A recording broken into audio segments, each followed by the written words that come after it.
నమస్కారం.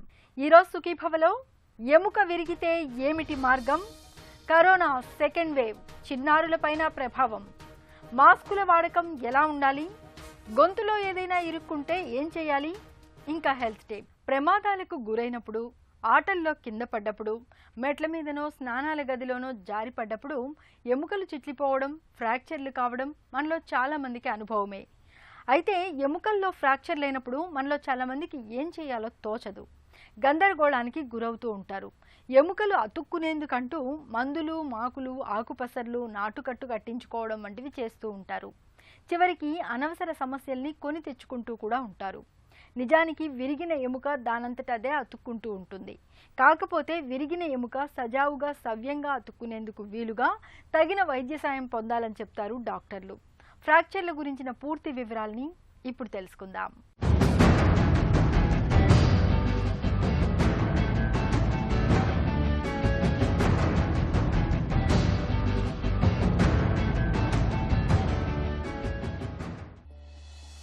ఎముకలు మన శరీరానికి ఆధారంగా ఉండే బలమైన జీవగర్రలు. నిజానికి ఎముకలు కూడా సజీవ కణజాలమే. అయితే వీటిలో దట్టంగా పేరుకున్న కాల్షియం, అక్కడి ప్రోటీన్ల ప్రత్యేకమైన కలయిక మూలంగా ఎముకలు చాలా గట్టిగా, దృఢంగా ఉంటాయి. మన శరీర బరువును మోస్తూ మొత్తంగా శరీరానికి సుస్థిరమైన ఆకారాన్ని తెస్తాయి. అయితే ఎముకలు ఎంత గట్టిగా, దృఢంగా ఉన్నప్పటికీ దెబ్బలు తగిలినప్పుడు, బలమైన ఒత్తిడి కలిగినప్పుడు అవి చిట్లిపోవటమో లేదంటే విరగటమో జరుగుతూ ఉంటాయి. వాహనాలు, ప్రయాణాలు, వాటితో పాటే ప్రమాదాలు పెరుగుతున్న ఈ ఆధునిక కాలంలో మనలో చాలామందికి ఎముకలు విరగటం, వాటిలో ఫ్రాక్చర్లు కావటం అనేది ఎక్కువగా ఉంటుంది. ఫ్రాక్చర్ అంటే break in the continuity of the bone. ఏ బోన్లో దానికి కంప్లీట్ ఫ్రాక్చర్ ఉండొచ్చు, హెయిర్ లైన్ ఫ్రాక్చర్ ఉండొచ్చు, డిఫరెంట్ టైప్స్ ఉన్నాయి. But the most common what we see మనకు రోడ్ ట్రాఫిక్ యాక్సిడెంట్స్, ఎక్కడ ఇంజరీ అనేది called open fracture and close fracture. దీనికి సింపుల్ థింగ్స్, పైన మనకు ఎక్కడైనా ఫ్రాక్చర్ అయినా కానీ చర్మం కవరింగ్ ఉంటుంది. ఆ స్కిన్ డిస్టర్బ్ అయితే దాన్ని ఓపెన్ ఫ్రాక్చర్ అంటాం. అంటే స్కిన్ నుంచి బయటి వరకు, బోన్ వరకు డైరెక్ట్ కమ్యూనికేషన్ ఉందనుకోండి, దాన్ని ఓపెన్ ఫ్రాక్చర్ అంటాం. దీంట్లో టైప్స్ కానీ ఉంటాయి, ఫ్రమ్ గ్రేడ్ 1 టు గ్రేడ్ 4, అంటే మైల్డ్ టు సివియర్ వరకు ఉంటాయి. So these are open fractures. దీనితో చాలా ఇంపార్టెన్స్ ఉంటుంది, that we have to be very careful, infection లోపలికి స్ప్రెడ్ కాకుండా. The other fracture is called close fracture. Close fracture అంటే bone only ఇరిగింది because of an external force. Twisting injury, sprain అయినప్పుడు, మనం ఎక్కువ ట్విస్ట్ అయినా, లెగ్ ట్విస్ట్ అయినా కానీ, పడినా కానీ, ఎక్కడైనా డైరెక్ట్ ట్రామా అయినప్పుడు బోన్ ఫ్రాక్చర్ అవుతుంది. బట్ స్కిన్ ఇంటాక్ట్ ఉండి డైరెక్ట్ బయట నుంచి లోపల వరకు మనకు కమ్యూనికేషన్ లేనప్పుడు దాన్ని క్లోజ్ ఫ్రాక్చర్ అంటాం. సాధారణంగా ప్రమాదాలు జరిగినప్పుడు, మెట్ల మించి పడినప్పుడు, స్నానాల గదిలో జారి పడిపోయినప్పుడు ఎముకలు ఎక్కువగా విరుగుతూ ఉంటాయి. అయితే ఎముకలు గుల్లబారిపోయి ఆస్టియోపొరోసిస్తో బాధపడుతున్నప్పుడు దెబ్బల్లాంటివేమీ తగలకుండానే చిటుక్కన ఎముకలు విరుగుతూ ఉంటాయి. కొంతమందిలో ఒంట్లో ఎక్కడైనా క్యాన్సర్ తలెత్తితే అది ఎముకకు విస్తరించి స్థిరపడుతూ ఉంటుంది. దీంతో అక్కడ ఎముక గుల్లబారి పటుత్వం తగ్గి విరుగుతూ ఉంటుంది. తగిలిన దెబ్బ, దాని తీవ్రతను బట్టి ఎముకలు రకరకాలుగా విరగవచ్చు. ఎముక మీద ఒకవైపు కాస్త పగులు వచ్చి చిట్లడాన్ని హెయిర్ లైన్ ఫ్రాక్చర్ అంటారు. ఎముక విరిగి ఎక్కడిదక్కడే ఉండిపోతే దీన్ని సింపుల్ ఫ్రాక్చర్ అంటారు. కొన్నిసార్లు ఎముక పూర్తిగా విరిగి అటూ ఇటూ జరిగిపోతూ ఉంటుంది. మరికొన్ని సందర్భాల్లో ఎముకలు విరిగి ముక్కలుగా విడిపోతూ ఉంటాయి. చాలామంది అనుకుంటారు ఫ్రాక్చర్ అయినప్పుడు పెయిన్ చాలా ఉంటుంది, నడవలేము, చేయి కదిలేము, depending on where the locations. Obviously మనకు చేయి ఫ్రాక్చర్ అనుకోండి, రిస్ట్ జాయింట్లో హెయిర్ లైన్ క్రాక్ ఉంటే మనకు చాలామంది 3-4 డేస్ తర్వాత మా దగ్గరికి వస్తారు, పెయిన్ ఉంది, పని చేయలేకపోతున్నామని. ఓన్లీ కంప్లీట్ ఫ్రాక్చర్ ఉన్నప్పుడే మనకు పెయిన్ సివియర్ వచ్చేసి డిఫార్మిటీ ఉంటుంది, పెయిన్ చాలా ఎక్కువ ఉంటుంది, అది immediate. So 80 to 90% fractures severe fractures ఉంటాయి, అంటే కంప్లీట్గా బ్రేక్ అవుతాయి, ఆ చేయి మనం వాడలేము. So the most important symptom of fracture is pain, swelling, deformity, అంటే స్ట్రెయిట్ ఉండే బోన్ వంకర అయిపోయి ఉంటుంది, అది మనం చూస్తేనే అర్థమైపోతుంది. ఇట్లా నార్మల్ స్వెల్లింగ్ లేనిది స్వెల్లింగ్ ఉంటుంది అండ్ పెయిన్ సివియర్ ఉంటుంది. So even in complete fracture ఇవన్నీ 3 ఉంటాయి. హెయిర్ లైన్ ఫ్రాక్చర్ చిన్న క్రాక్ వచ్చిన దాంట్లో పెయిన్ అంత ఉండదు, స్వెల్లింగ్ అంత ఉండదు, డిఫార్మిటీ ఇంకా ఉండదు. సో ఇవన్నీ మెయిన్ 3 సిమ్టమ్స్ మీకు చెప్పినా కానీ అవి ఉండాలనుకున్నా కానీ లేనప్పుడు కానీ ఫ్రాక్చర్ కావచ్చు. Those are called hairline fractures. Normal fracture కోసం అయితే ఓన్లీ ఎక్స్రే అవసరం అండి. 99.9% ఫ్రాక్చర్స్ మనం ఎక్స్రే తీస్తే మనకు దాంట్లో ఫ్రాక్చర్ ఉందా లేదా క్లినికల్ ఎగ్జామినేషన్ మనం చూసినా కానీ ఎగ్జామిన్ చేసినా కానీ తెలుస్తుంది. కొన్ని రేర్ సర్కమ్స్టెన్సెస్లో మనకు ఎక్స్రేలో కానీ తెలియనప్పుడు హెయిర్ లైన్ ఫ్రాక్చర్స్ కోసము సిటీ స్కాన్ ఆర్ ఎంఆర్ఐ అవసరం పడుతుంది. That is very very rare. ఎముకలు విరిగినప్పుడు అవి మళ్లీ అతుక్కునేందుకు మనలో చాలామంది పసరకట్టు వేస్తుంటారు. ఫ్రాక్చర్లకు పసరకట్టును వేయటం సరికాదంటారు డాక్టర్లు.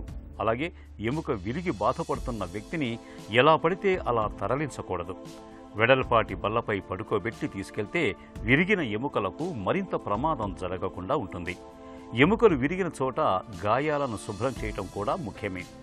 సరిగా శుభ్రం చేయకపోతే గాయం నుంచి ఎముకల్లోకి ఇన్ఫెక్షన్లు సోకే అవకాశాలు ఉంటాయి. ఎముకల్లో పగుళ్ళు, ఫ్రాక్చర్లను చాలా వరకు ఎక్స్రేలో గుర్తించవచ్చు. హెయిర్లైన్ ఫ్రాక్చర్ అయితే గాయమైన భాగం కదలకుండా పట్టీ వేసి విశ్రాంతి ఇస్తే చాలు. చాలా వరకు అదే నయమైపోతుంది. సింపుల్ ఫ్రాక్చర్కు సిమెంటు పట్టి సరిపోతుంది. ఇక బాగా విరిగిన ఎముకలకు రాడ్లు, స్క్రూలు వేయాల్సి ఉంటుంది. Treatment options for fractures various ఉంటాయండి. ఫ్రమ్ చిల్డ్రన్ నుంచి ఒక వే ఆఫ్ ట్రీట్మెంట్, అడల్ట్స్లో వేరే ట్రీట్మెంట్, ఎల్డర్లో వేరే treatment, depending on where it is fractured. నార్మల్గా by and large only few fractures 5 to 10% can be treated with plaster. Latest wrist fracture ఏమైనా కానీ displays కాకపోతే అంటే పక్కకు జరగకుండా పొజిషన్లో ఉంటే ప్లాస్టర్ వేసుకోవచ్చు. మిగతా 90% ఫ్రాక్చర్స్కి మనం సర్జరీ అవసరం పడుతుంది. సర్జరీ చేసేటప్పుడు మనము మత్తుమంది ఇచ్చి క్లోజ్ రిడక్షన్ చేసి, అంటే ఆపరేషన్ చేయకుండా కానీ ఫ్రాక్చర్ని సెట్ చేసి ప్లాస్టర్ వేయవచ్చు. బట్ మత్తుమందు కావాలా. కొంతమందికి మత్తుమంది ఇచ్చిన తర్వాత ప్లేట్స్, వైర్స్, స్క్రూస్ వేయాల్సి వస్తుంది. ఈ ఫ్రాక్చర్ అనేది డిస్ప్లేస్ అయినప్పుడు we have to fix it with screws. So అది అన్ని ఏ సర్జరీ చేయాలా depends on which fracture is there, which bone is fractured and ఎన్ని బోన్స్ ఎరిగినాయి అవన్నీ చేయాల్సి వస్తాయి. సర్జరీ అయిన తర్వాత మనం సర్జరీ ఎంత ఇంపార్టెంటో అండి, దాని follow up also equally important. చాలామంది పేషెంట్స్ చెప్తాం, మనం లోవర్ లిమ్స్లో కాళ్ళ దగ్గర ఎక్కడైనా ఆపరేట్ చేసినప్పుడు ప్లేట్ వేస్తాము, స్క్రూస్ వేస్తాము, నెయిల్ వేస్తాము, వాళ్ళు దాని మీద బరువు పెట్టకూడదు for the next 3 to 4 months. Still మనకి ఎక్స్రేలో దాని ఫాలోఅప్లో అది బోన్ అతుకునేంత వరకు. సో మనం రాడ్ వేసినా, ప్లేట్ వేసినా అది only to support the bone union. ఆ బోన్ అతుకునేంత వరకు మనం నడవకూడదు. దానిపైన వాకర్ సపోర్ట్ తీసుకొని తక్కువ వెయిట్ పెట్టి నడవచ్చు. అండ్ ఫిజియోథెరపీ ఎక్సర్సైజ్ నేర్పిస్తాము. బై అండ్ లార్జ్ ఎనీ ఫ్రాక్చర్లో 90% ఫ్రాక్చర్స్కి విదిన్ 3 to 4 monthsలో యాక్టివిటీస్ నార్మలే అవుతాయి. చర్మం గీసుకుపోతే కొద్ది రోజుల్లో దానంతటా అదే మానిపోతుంది. అచ్చం ఎముక విషయంలో కూడా ఇలాగే జరుగుతుంది. ఎముక మీద పెరియాస్టియం అనే దట్టమైన పొర ఉంటుంది. బలమైన దెబ్బ తగిలి గాయమైతే ఈ పొర చినిగి రక్తనాళాలు తెగి రక్తస్రావం అవుతుంది. ఈ రక్తంలోని ప్లేట్లెట్ కణాలు విడిబడి అక్కడున్న మూల కణాలను ప్రేరేపించే రసాయనాలు అంటే గ్రోత్ ఫ్యాక్టర్స్ విడుదలవుతాయి. దీంతో మూల కణాలు వృద్ధి చెందుతూ ఎముకల మధ్య ఏర్పడిన ఖాళీలో చేరతాయి. ముందుగా అక్కడ మృదు కణజాలం అంటే కార్టిలేజ్ కణాలు, తర్వాత ఎముక కణాలు ఏర్పడతాయి. ఈ కణాల్లో వాటి మధ్యలో కాల్షియం చేరి గట్టిపడుతుంది. దీంతో ఎముక మళ్లీ దృఢంగా అతుక్కుపోతుంది.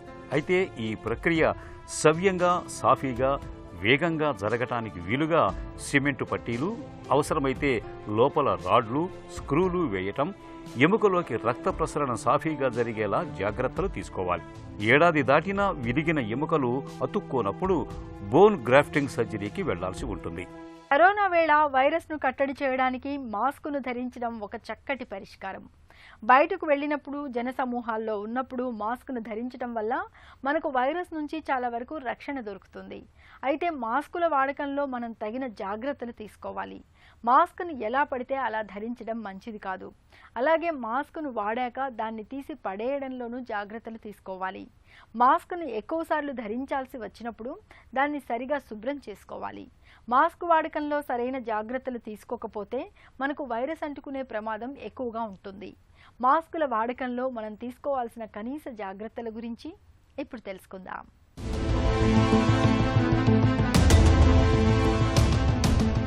కరోనా వైరస్ నుంచి రక్షణ కోసం మాస్క్ ధరించడం ఎంత ముఖ్యమో దాన్ని శుభ్రం చేయడం కూడా అంతే ముఖ్యం. అయితే ఒక మాస్కును 2-3 సార్లు వాడిన తర్వాత కానీ ఉతకకపోవటం, వాటి మీద శానిటైజర్ స్ప్రే చేయడం వంటివి చాలామంది చేస్తూ ఉంటారు. కానీ అది సరికాదు. మాస్క్ ధరిస్తున్నప్పుడు, వాటిని శుభ్రం చేస్తున్నప్పుడు తప్పనిసరిగా జాగ్రత్తలు తీసుకోవాలి. ముఖ్యంగా మాస్కుని రోజు శుభ్రం చేసుకోవాలి. ఫేస్ మాస్కును వారానికోసారి శుభ్రం చేస్తున్నారు అంటే మిమ్మల్ని మీరు ప్రమాదంలోకి నెట్టుకుంటున్నట్టే. మాస్క్ ధరించిన ప్రతిసారి దాన్ని శుభ్రం చేయాలి. మనలో కొంతమంది మాస్కుల మీద డిస్ఇన్ఫెక్టెంట్ అనేది మాస్క్ మీది క్రిములను చంపుతుంది. కానీ మాస్క్ పెట్టుకున్నాక శ్వాస తీసుకునేటప్పుడు డిస్ఇన్ఫెక్టెంట్ గాఢత, వాసన ఇబ్బందిగా అనిపిస్తుంది. అంతేకాదు ముక్కు, నోరు, దవడల దగ్గర చర్మం దురద, మంటగా అనిపిస్తుంది. మాస్కులను చన్నీటిలో శుభ్రం చేస్తుంటారు కొందరు. అలా కాకుండా వేడి నీళ్లతో మాస్కులను శుభ్రం చేయటం అన్ని విధాలా మేలు. వస్త్రంతో చేసిన మాస్కులను వాషింగ్ మిషన్లో వేడి నీళ్లు లేదా సబ్బుతో కనీసం 20 సెకన్ల పాటు శుభ్రం చేయాలి. తర్వాత ఎండలో లేదా డ్రయర్ను హై హీట్ మోడల్లో ఉంచి ఆరబెట్టాలి. చేత్తో ఉతికి ఎండలో కూడా ఆరబెట్టవచ్చు. మాస్కును వాడిన తర్వాత దాన్ని ఒక పేపర్లో చుట్టి జాగ్రత్తగా చెత్తబుట్టలో వేయటం మర్చిపోకూడదు. గొంతులో ఏదైనా అడ్డం పడినప్పుడు పొరపోయిందని ఎవరో తలుచుకుంటున్నారని అంటూ ఉంటారు. మనం తిన్న ఆహారం కిందకు కదలడానికి వీలుగా తలపై తడుతూ ఉంటారు. నిజానికి తింటున్నప్పుడే కాదు, చాలా సందర్భాల్లో గొంతులో ఏవైనా ఇరుక్కుపోతూ ఉంటాయి. పిల్లలు ఆడుకుంటున్నప్పుడు ఏవైనా వస్తువులు నోట్లో పెట్టుకున్నప్పుడు అవి గొంతులోకి జారి అక్కడ అడ్డం పడుతూ ఉంటాయి. వయసు పైబడిన వాళ్లలో కొంతమందిలో గొంతు కండరాలు బలహీనంగా మారినప్పుడు కూడా తరచూ గొంతులో ఏదో అడ్డం పడిందని చెప్తూ ఉంటారు. గొంతులో ఏదైనా ఇరుక్కుపోవడం అనేది నిజానికి అత్యవసర పరిస్థితి. సాధ్యమైనంత త్వరగా అడ్డం పడిన దాన్ని తొలగించాల్సి ఉంటుంది. చోకింగ్గా పిలిచే ఈ పరిస్థితి గురించిన పూర్తి వివరాల్ని డాక్టర్ని అడిగి ఇప్పుడు తెలుసుకుందాం.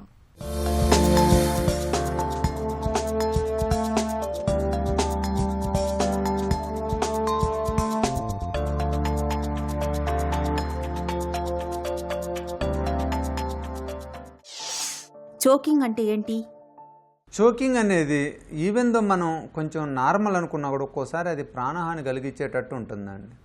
ఈ చోకింగ్లో ఏంటంటే మెయిన్గా మనకి ఫెరింజియల్ మసిల్స్, లోపల ఉన్న vocal cord muscles, oesophageal muscles ఇవి కంట్రాక్ట్ అయిపోతుంటాయి అన్నమాట.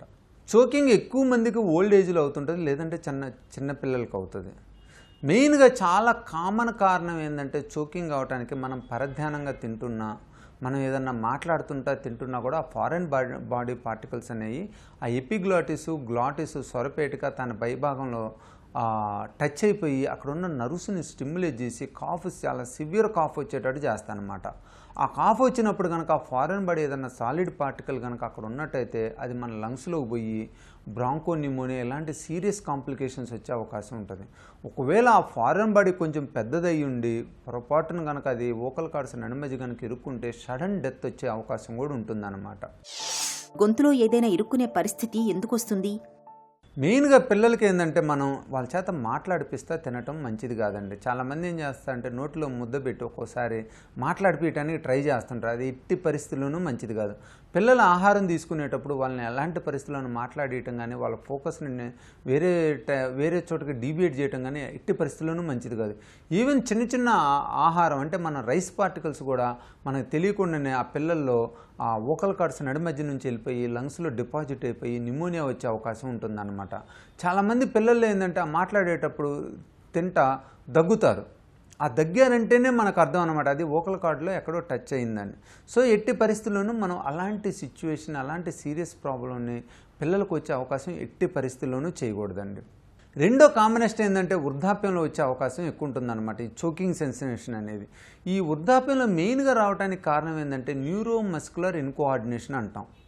న్యూరోమస్కులర్ ఇన్కోఆర్డినేషన్ ఏంటంటే pharyngeal muscles, laryngeal muscles, neck muscles ఇవన్నీ కోఆర్డినేషన్లో లేకుండా, అంటే పైది కాంట్రాక్ట్ అయినప్పుడు కిందది రిలాక్స్ కావాలి.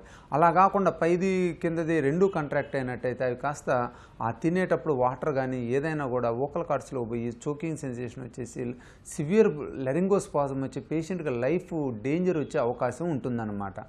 ఎస్పెషల్లీ ఈ చోకింగ్ సెన్సేషన్ చూసినట్టయితే మనం ఆల్రెడీ ఏదన్నా బ్రెయిన్ అటాక్, స్ట్రోక్ అటాక్స్ వచ్చిన పేషెంట్లో చాలా ఎక్కువ ఉండే అవకాశం ఉంటుందన్నమాట.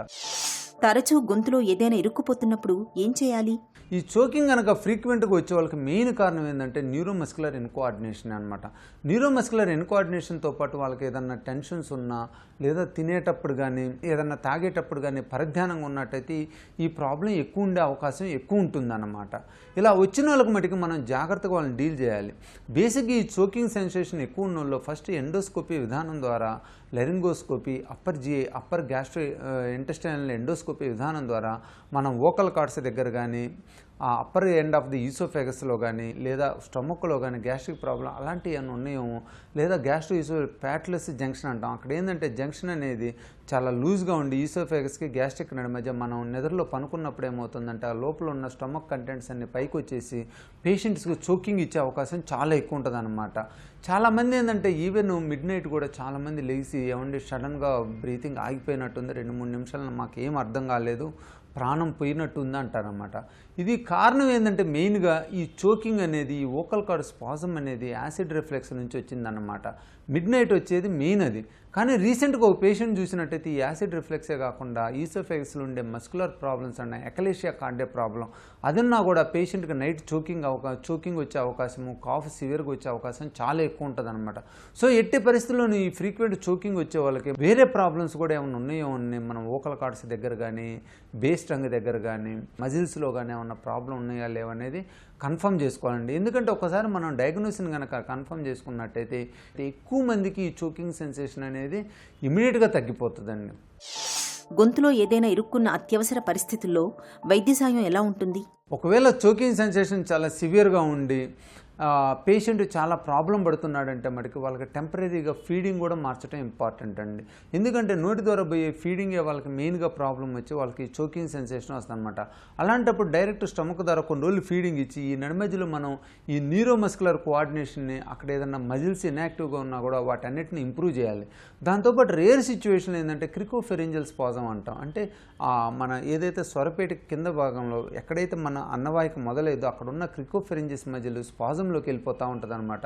ఎస్పెషలీ స్ట్రెస్ ఉన్న పేషెంట్లో కానీ, లేదా ఆల్రెడీ వాళ్ళు ఏదైనా ట్రీట్మెంట్ తీసుకున్నట్టయితే వేరే క్యాన్సర్కి అలాంటి వాటికి ఆ తర్వాత కూడా వాళ్ళకి చోకింగ్ వచ్చే అవకాశం ఉంటుందన్నమాట. ఈ చోకింగ్, ఈ మజిల్ స్పాజం ఉన్నప్పుడు మనం దాన్ని ప్రాపర్గా డయాగ్నోజ్ చేసుకొని ఆ మజిల్ని రిలాక్స్ చేసినట్టయితే మనకి వాళ్ళకి ఆల్మోస్ట్ 100% ఈ చోకింగ్ సెన్సేషన్స్ తగ్గిపోతాయి అన్నమాట. ఎస్పెషల్లీ పిల్లల్లో ఏంటంటే మనం చూడాల్సింది ఈ చోకింగ్ ఉన్నప్పుడు మటుకి వాళ్ళకి చాలా జాగ్రత్తగా స్లోగా వాళ్ళకి ఈ స్వాలోయింగ్ థెరపీని, స్వాలోయింగ్ ట్రీట్మెంట్ని, స్వాలోయింగ్ మెకానిజం అర్థమయ్యేటట్టు చేసి వాళ్ళకి మంచిగా కనుక ఆ స్వాలోయింగ్ ఎలా చేయాలని చెప్పినట్టయితే వాళ్ళకి చోకింగ్ సెన్సేషన్ వచ్చే అవకాశం చాలా తక్కువ ఉంటుంది అన్నమాట. గొంతులో ఏదైనా ఇరుక్కుపోవడం అనే పరిస్థితిని నివారించడం ఎలా? వాళ్ళకి ఏంటంటే సఫిషియెంట్ టైం ఇస్తా, స్లోగా నిదానంగా తినే అవకాశాన్ని ఇవ్వాలి. మనం తొందర పెడతా, వాళ్ళని టెన్షన్ చేస్తా, వాళ్ళని ప్రెషరైజ్ చేసామంటే ఈ చోకింగ్ వచ్చేసి వాళ్ళకి లైఫ్ థ్రెటనింగ్ ప్రాబ్లమ్స్కి వెళ్ళే అవకాశం చాలా ఎక్కువ ఉంటుందన్నమాట. మెయిన్గా దాంతోపాటు ఈ ఓల్డ్ ఏజ్లో ఈ చోకింగ్ ప్రాబ్లం ఉన్నట్టయితే వాళ్ళకి ఖచ్చితంగా మనం ఎంఆర్ఐ చేసి బ్రెయిన్లో ఏమైనా స్ట్రోక్స్ అలాంటివి ఏమైనా ఉన్నాయా, బ్రెయిన్లో కోయాగులేషన్ ఏమైనా ఉందా, బ్లడ్ వెజల్స్ ఏమైనా మూసిపోయినాయా, ఈ మజిల్స్ వచ్చే ఏరియాస్లో ఏమైనా ఇబ్బంది ఉందనేది చెక్ చేసుకోవాలన్నమాట. ఈ చోకింగ్ సెన్సేషన్లో మనము సింపుల్ ప్రాబ్లమ్స్ నుంచి చాలా సీరియస్ ప్రాబ్లమ్స్ దాకా కూడా మనం చాలా జాగ్రత్తగా అసెస్ చేసుకోవాలన్నమాట. అవి మిస్ అయినట్టయితే వాళ్ళకి లోపల ఉన్న వ్యాధి పెరుగుతా ఈ చోకింగ్ తగ్గకపోగా ఆ వ్యాధి వెరీ డేంజర్ అయ్యే అవకాశం కూడా ఉంటుందన్నమాట. వ్యాధి బాగా ముదిరినట్టయితే ఒక్కోసారి ట్యూమర్ లాంటి వాటిని మొత్తం కూడా తీయటం చాలా కష్టమవుతుందన్నమాట. ఎవరికైతే చోకింగ్ ఉంటుందో వాళ్ళని మనం ఫస్ట్ ఇనిషియల్గా ఎండోస్కోపీ విధానం ద్వారా, రేడియలాజికల్ బేరియన్ స్వాలో స్టడీ ద్వారా పూర్తిగా ఎగ్జామినేషన్ చేసుకొని వాళ్ళకి వేరే ప్రాబ్లం ఏం లేదని కన్ఫర్మ్ చేసుకొని మజిల్ మోటిలిటీ కూడా ఎట్టుందో చూసుకొని దాన్ని బట్టి ఫర్దర్ ట్రీట్మెంట్కి వెళ్ళాలి. ఒకవేళ ఈ ఇన్వెస్టిగేషన్లో పేషెంట్కి ఎలాంటి ప్రాబ్లం లేదు బట్ చోకింగ్ ఉందంటే వాళ్ళకి మనం స్వాలోయింగ్ మేనవర్స్ని ఇంప్రూవ్ చేసి మంచిగా సర్వైకల్ మస్కులర్ ఎక్సర్సైజ్తో పాటు అక్కడ ఉన్న coordination between the pharyngeal, laryngeal and oesophageal మజిల్స్ని కనుక మనం ఇంప్రూవ్ చేసినట్టయితే వాళ్ళకు చోకింగ్ సెన్సేషన్ తగ్గి మంచిగా ఆహారం తీసుకోవడానికి అవకాశం ఉంటుందండి. గొంతులో ఏదైనా ఇరుక్కున్నప్పుడు, శ్వాస కోసం ఇబ్బంది పడుతున్నప్పుడు ఆలస్యం చేయకుండా వెంటనే ఆసుపత్రికి తీసుకెళ్ళాలి. పిల్లల విషయంలో ఈ జాగ్రత్త మరీ అవసరం. ఇక ఈరోజు కార్యక్రమాన్ని ముగించే ముందు ఆంధ్ర హాస్పిటల్స్ సమర్పించే ఒక చిన్న చిట్కా మీకోసం. వేసవిలో తీవ్రమైన ఎండ మూలంగా తలనొప్పి మొదలైనప్పుడు ఒక గ్లాసుని గోరువెచ్చటి నీటిలో కొద్దిగా అల్లం, కొంచెం నిమ్మకాయ రసాన్ని, కాసంత ఉప్పును కలిపి తీసుకోండి. వేధించే తలనొప్పి నుంచి తక్షణమే ఉపశమనం లభిస్తుంది. వేసవిలో తీవ్రమైన ఎండ మూలంగా తలనొప్పి మొదలైనప్పుడు ఒక గ్లాసుని గోరువెచ్చటి నీటిలో కొద్దిగా అల్లం, కొంచెం నిమ్మకాయ రసాన్ని, కాసంత ఉప్పును కలిపి తీసుకోండి. వేధించే తలనొప్పి నుంచి తక్షణమే ఉపశమనం లభిస్తుంది. సుఖీభవ కార్యక్రమానికి సంబంధించిన మీ విలువైన సూచనలు, సలహాల్ని వెంటనే మాకు రాయండి. మా చిరునామా Sukhibhava, ETV, Ramoji film city, Hyderabad 501 512 లేదా sukhibhava@etv.co.in కు ఈమెయిల్ చేయండి.